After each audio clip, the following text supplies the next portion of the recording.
অসমীয়া মানুহে বা নহ'লে একো বুজি নাপায়। বৰবৰ পিছফালে বা সোমাই দি কয় এইটো আইচক্ৰীম। মানুহক বিশ্বাস কৰাটো মহাপাপ, কিন্তু কিছুমান অসমীয়াক বিশ্বাস কৰাটো বিপদজনক। কেনে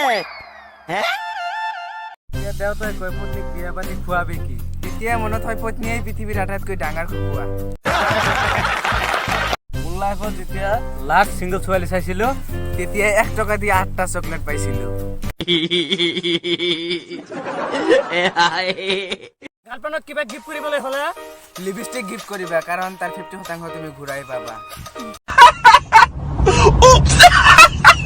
যদি থাকে কপালত মামাৰ বুলেট আহিব আমাৰ চোতালত।